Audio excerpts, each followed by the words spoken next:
Welcome to the DjamgaMind USA series. I'm your host, Etienne Newman. Today we are decoding the CMS Interoperability and Prior Authorization Final Rule, better known as CMS-0057-F. This is an 847-page mandate that fundamentally changes how fast you must move. If you are a payer or provider, the days of unlimited review time are over. You are now on a 72-hour clock for expedited requests, and you must report your denial rates publicly. Our AI intelligence agents have analyzed the full text to debate the hidden risks, the API technical requirements, and the compliance deadlines you might miss. Let's enter the simulation. Welcome to the deep dive, where we take these massive policy documents, these huge regulatory proposals, and we turn them into something you can actually use. Exactly. And today, we are tackling what is, truly a monumental shift in U.S. healthcare. This is a huge infrastructure upgrade, really, and it's all being driven by federal mandates around data and prior authorization. Yeah, this is the big one. The source material we're digging into is the CMS-0057-F final rule. And you know it's a big deal when a policy doc gets nearly 900 comments from everyone in the industry. Right. That's not just fine print. That's a signal that every single major player, from the big insurers down to small provider groups, knows this is going to fundamentally change how they work. So what's our mission today? I think our mission is to unpack how CMS is essentially dragging health administration out of the fax machine era. We're looking at how these rules hit four big targets at once: boosting data exchange, streamlining that awful prior authorization process, cutting down on provider burnout, and, at the end of the day, helping patients get care on time. Okay, so who's on the hook for this? Who are the impacted payers that have to build all this new tech? It's a huge slice of the market. We're talking Medicare Advantage organizations, state Medicaid and CHIP programs, both fee-for-service and managed care. Okay. And also qualified health plan issuers on the federal exchanges, the FFEs. Basically, if you're involved with federal programs or marketplaces, you're building these systems. Got it. But before we get into the technical guts of it, there's one really critical thing to flag right up front for you. What's that? These new prior authorization rules, they do not apply to drugs at all. So wait, no prescription drugs, Yeah. nothing a doctor administers in a clinic. Correct. Zero drugs. It's an intentional carve-out. Drug authorizations, especially with PBMs, they operate under a totally different kind of mature set of rules and tech standards. That's right. Yeah, trying to force them into this framework would have been a mess. So for today, just think medical services, procedures, and equipment. Okay, that makes sense. So let's unpack this. The core of the whole thing, the real engine, is this mandate for three specific application programming interfaces, APIs. Right. And for anyone not super technical, just think of APIs as standardized digital pipes. They're what let all these different computer systems that never used to talk to each other finally connect securely and, instantly. And it's the standardization that's key. CMS isn't just saying build a pipe. Exactly. They're saying everyone has to use the same material, the same fittings. Specifically, it's all built on Health Level 7, Fast Healthcare for Interoperability Resources. FHIR. We hear that acronym all the time. FHIR, yeah. Specifically, Release 4.0.1. Think of FHIR as the common language. It forces not just the connection, but the structure of the data to be the same everywhere. It's the only way this could possibly work by the 2027 deadline. Let's start with that first pipe then. The Provider Access API. This one seems aimed at a huge point of frustration. Oh, it's the biggest. A provider today might only see the data they created, while the payer has the patient's entire history. It's a totally fragmented and, frankly, dangerous way to work. So this API fixes that. It's designed to. It requires the payer to send a whole bundle of data to an in-network provider when they ask for it. We're talking claims, clinical data using the USCDI standard, and this is critical info on prior authorization statuses. And the benefit there is pretty obvious. It's huge. Your specialist can suddenly see labs your primary care doc ordered last week. It cuts down on duplicate tests, saves a ton of time chasing records. And what really gives it teeth is the speed, right? There's a time limit. Yes. Payers have to make the data available no later than 1 business day after getting a request. 1 business day. That's a game changer. It moves the data from being a historical artifact you wait a week for to something you can actually use in the clinical workflow right now. And the scope is limited just to in-network providers. For now, yes. It's for security and privacy. They have to have an established treatment relationship to get access. Okay, so that's the data flowing to the provider. The next one, the peer-to-peer API, seems to be all about the patient's journey. It is. It's for when you switch insurance plans or for people with concurrent coverage. Like dual eligibles. Exactly. That's the perfect example. The rule says payers have to exchange patient data with previous or current payers. And for concurrent coverage, they have to sync up at least quarterly. But the patient has to agree to this first. Absolutely. It's strictly opt-in. The new payer has to ask you for permission within a week of your coverage starting. It puts you in the driver's seat. Now, here's where I thought it got really interesting. The rule says that denied prior authorization requests are excluded from this payer-to-payer exchange.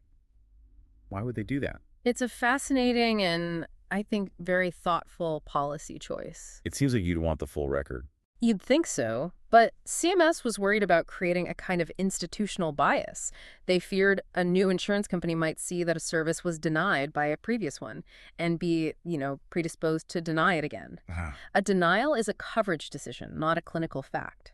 By excluding it, they're making sure every patient gets a clean slate with their new plan. It's a powerful little detail. That is powerful. Okay, so we've got data to the provider, data between payers.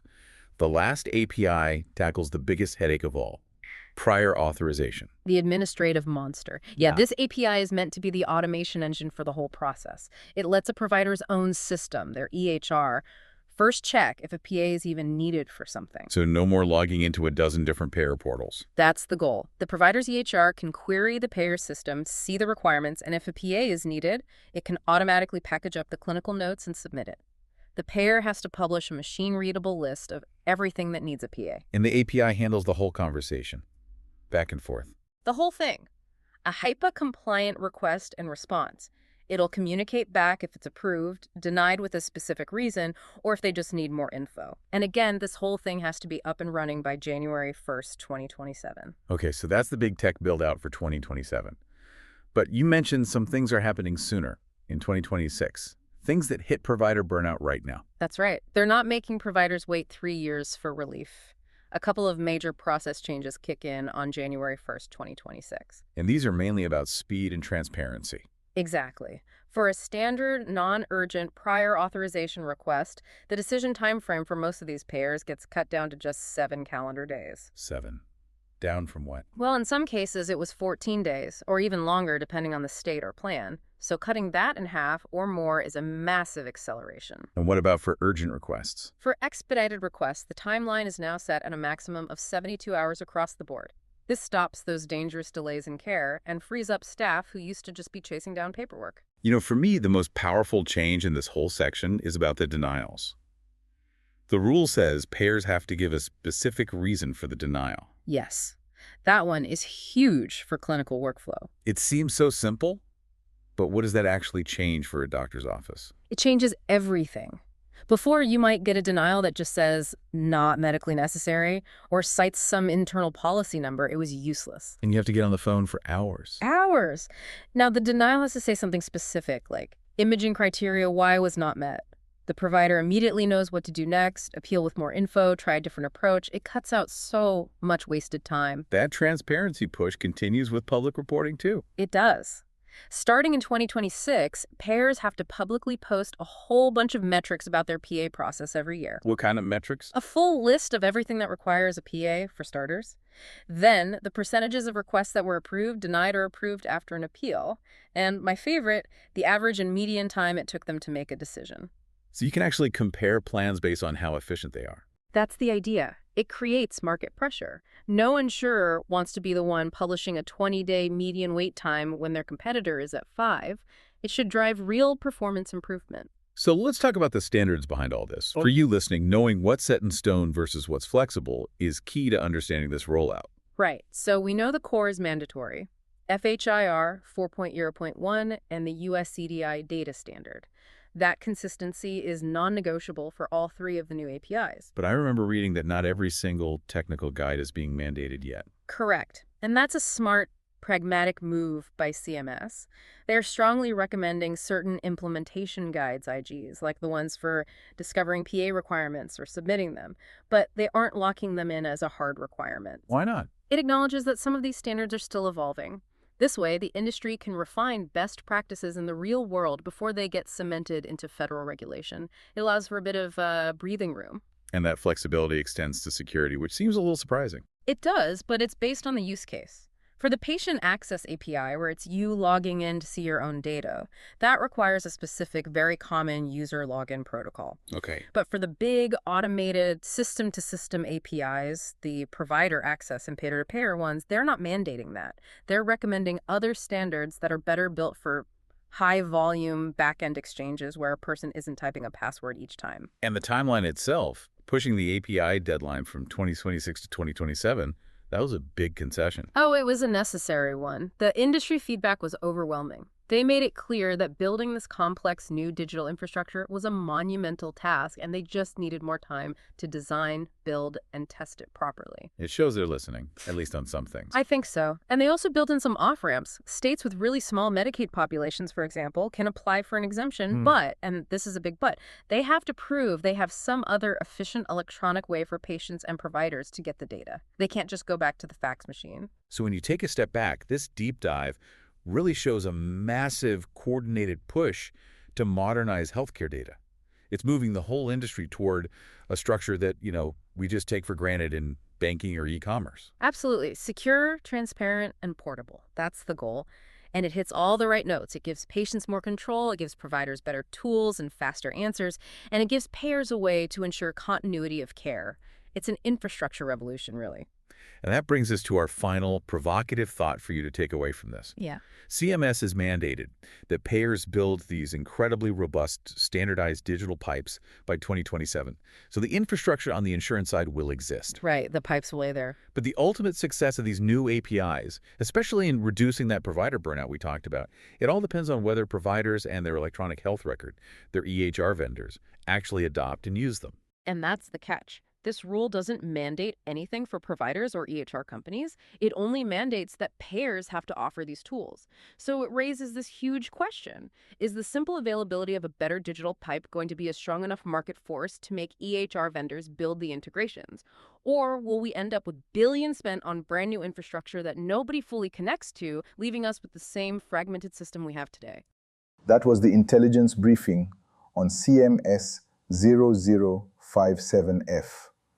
The key takeaway? This rule isn't just IT compliance, it is reputation management.